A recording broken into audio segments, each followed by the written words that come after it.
Bom dia, boa tarde, boa noite para quem chega. Então nós vamos falar os principais acontecimentos aí que rolam aí pelo mundo, né?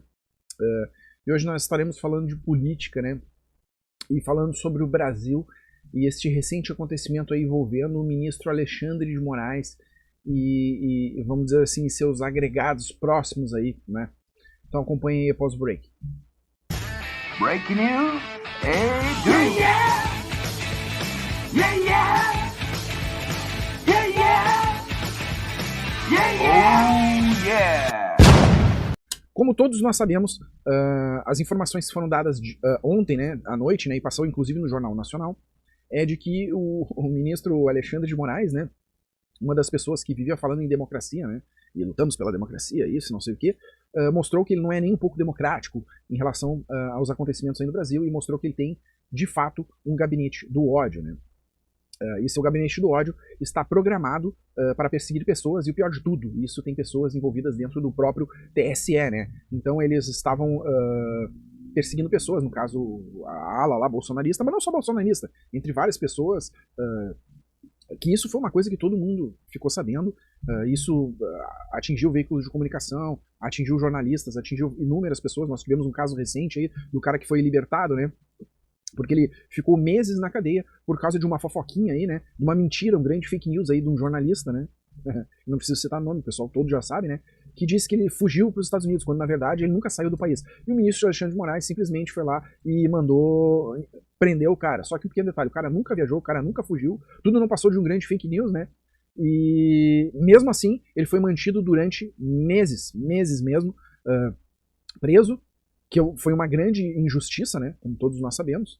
Isso é um acontecimento que não pode acontecer, porque se nós vivemos de fato numa democracia, isso é uma coisa extremamente errada. Isso mostra que nós não estamos numa democracia a partir do momento que você persegue pessoas, né, dentro do seu âmbito profissional, né. E isso é uma coisa que vem acontecendo há bastante tempo, e qualquer coisa relacionada, voltada, porque eles chamam de democracia, não tem nada a ver com isso que está acontecendo e com essas atitudes do ministro referente à prisão dessa pessoa. Isso tem várias outras situações ainda que vão vir à tona, acredito eu, né? E isso que aconteceu foi só no caso do Felipe Martins, né? Mas ainda há inúmeras situações aí que devem ser averiguadas.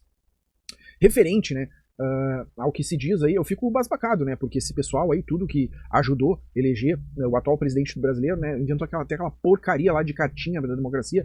Aí depois, pra mim, aquilo lá não passou de uma diarreia mental, né? Isso que diz que tinha gente ali, vários intelectuais envolvidos, né? Mas pra mim não passou de uma diarreia mental, né? Porque tu diz que tu vem pregar cartinha pra democracia, depois tu sabe que veículos de comunicação foram proibidos, né, de falar que o atual presidente tinha ligações com o Nicolás Maduro, aí disseram que era mentira, inclusive a Jovem Pan foi proibida, né, de dizer que eles tinham ligações, né, políticas, e aí depois das eleições o cara é recebido com um tapetinho vermelho aqui na terra tupiniquim, Brasil, né. Então, pra mim, quem inventou essa porcaria de cartinha pra democracia não passa também de outro grande mentiroso, né, e isso aí tudo veio à tona depois das eleições. Mas o que fica mais feio hoje, em todos os aspectos possíveis, além da perseguição política, né, que vem acontecendo, é o fato do ministro Alexandre de Moraes, né, dizer que lutar pela democracia e, na real, envolver toda a esfera que deveria ficar em cima do muro, não poderia se envolver, ou não poderia mexer na balança, inclusive das eleições, né, porque todo mundo estava vendo, o mundo viu que ele estava mexendo na balança e fazendo pesar a balança, facilitando a vida demais para um lado e não para o outro, enquanto o outro era prejudicado, contas eram retiradas, contas eram bloqueadas, contas foram prejudicadas nas eleições, e nós temos ainda também aquele outro negócio lá envolvendo Elon Musk, que ainda publicou dizendo que estava cometendo irregularidades a pedido do ministro Alexandre de Moraes, que queria que barrasse contas, né, sem essas contas terem cometido algum tipo de irregularidade. Então tudo isso agora está vindo à tona, e eu acho muito curioso toda essa galera ainda que vai querer fazer o quê? Vai arrotar a democracia?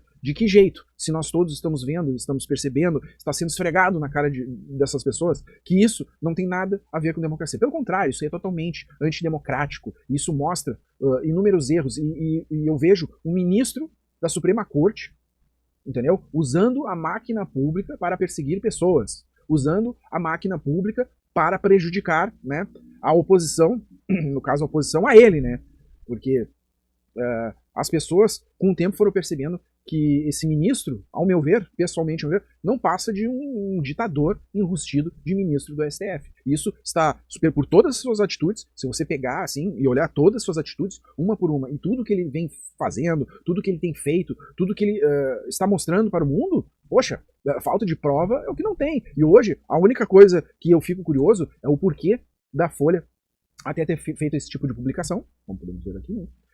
Ter feito esse tipo de publicação, porque até um tempo atrás eles estavam, assim como a Globo, que depois veio a publicar, né, uma matéria ontem, né, comentando sobre isso relacionado ao ministro Alexandre de Moraes. Todos eles antes estavam levando isso como democracia. Agora, do nada, todo mundo viu que não é mais democracia. E os atos dele não são mais democráticos. E aí, jogou merda no ventilador. Eu fico meio curioso. E eu quero também saber como vai ser a atitude de Pacheco, né? Já que ele é o senta-bunda, né? Em tudo que acontece, inclusive nos pedidos de impeachment. Que se a gente for ver, inclusive esses pedidos ultrapassaram mais de 1 milhão, né? Naqueles pedidos populares que nunca foram levados em conta. Esse ministro nunca recebeu um único voto de um brasileiro. Então ele faz o que ele quer, e eu acho que os ministros da Suprema Corte não podem fazer isso, porque ele é um servidor público e ele tem que servir a população brasileira. Ele não tem que trabalhar de acordo com a sua arrogância e das suas vontades pessoais. Eu acho que essa Suprema Corte é uma das piores Supremas Cortes que existiram na história do Brasil, né? Porque eu acho, inclusive, que todos esses ministros deveriam ser investigados, né? Que eu acho incrível você ter pessoas que não possam ser investigadas no território brasileiro, entendeu? Uma coisa eu tenho certeza, para mim, na minha convicção, assim, ó, as pessoas que não podem ser investigadas, com certeza, para mim, são as pessoas que estão mais suscetíveis a cometer qualquer tipo de crime. E isso ninguém me tira da cabeça, entendeu? Porque elas acham que estão acima de tudo, acima da lei, e elas se acham deuses. Então, a gente tem que mostrar para essas pessoas que elas são seres de carne e osso e são mortais. Porque enquanto a gente continuar levando essa situação dessa forma, isso sim vai gerar uma desigualdade social e geral no nosso mundo, que é o que está acontecendo. A nossa desigualdade ela é gerada por esses tipos de coisa. Quando existem pessoas que não podem ser tocadas, como se fossem deuses, e deuses eles não são. E essas pessoas têm que ser tocadas, inclusive pela lei. E espero que isso seja revisto, porque essa situação é uma situação gravíssima. Inúmeras pessoas foram perseguidas. Inúmeras pessoas foram prejudicadas, né? E isso não pode acontecer no Brasil, porque isso é um fato escancarado de que nós estamos vivendo muito longe de qualquer coisa que você possa relacionar à democracia, a direito das pessoas, porque pessoas estão sofrendo coisas porque nós temos algumas poucas pessoas aqui no Brasil que elas são tratadas como deuses que nunca foram, nem nunca serão. E a gente, no caso, tem que todo mundo se unir, né? Porque isso é uma coisa muito séria. A gente já tem um caso grave, escancarado aí na Venezuela, né? Que a gente vê pessoas que somem, pessoas que desaparecem, pessoas que... mas vocês falam aí, da ditadura de 64. Porra, pessoas eram presas sem motivo nenhum. E que merda tá acontecendo no Brasil? Pessoas estão sendo presas sem motivo nenhum. Porque o jornalista, pensa assim, ó, uma pessoa foi presa porque um jornalista contou um fake news, sem prova nenhuma, sendo que depois foi comprovado que ele nunca viajou. Inclusive visto... na companhia aérea, coisa e tal, nunca botou o pé lá nos Estados Unidos quando disse que teria sido feito. Outra coisa, mesma coisa, foi presa uma mãe lá no dia 8, eu acho errado, entendeu? O fato deles depredarem, beleza. Mas ela escreveu, perdeu mané, entendeu? Numa estátua. Ela tá presa. Vai ficar 1 ano presa, vai ficar indeterminadamente presa, e boa parte dessas pessoas vão cumprir pena de 17 anos de cadeia. Sendo que, aqui no Brasil, estuprador, hoje em dia não pega essa pena, assassino, pedófilo não pega essa pena. Aí se uma pessoa vai lá, pega, escreve lá com batom, isso é um crime contra a democracia. Sendo que nós temos anos aí, temos décadas de MST invadindo e depredando órgãos públicos, privados ou o que for, destruindo. Então, a balança política brasileira é só para otário, engana algumas pessoas, e tem pessoas que entendem os fatos do que está acontecendo. O que está acontecendo, né, nós estamos vendo. E essa balança está muito desregulada para qualquer pessoa vir dizer que isso é alguma coisa parecida com democracia. Para mim, isso tem cara de ditadura, cheiro de ditadura, gosto de ditadura e um total totalitarismo escancarado. Só não vê quem não quer. Acompanhe o conteúdo.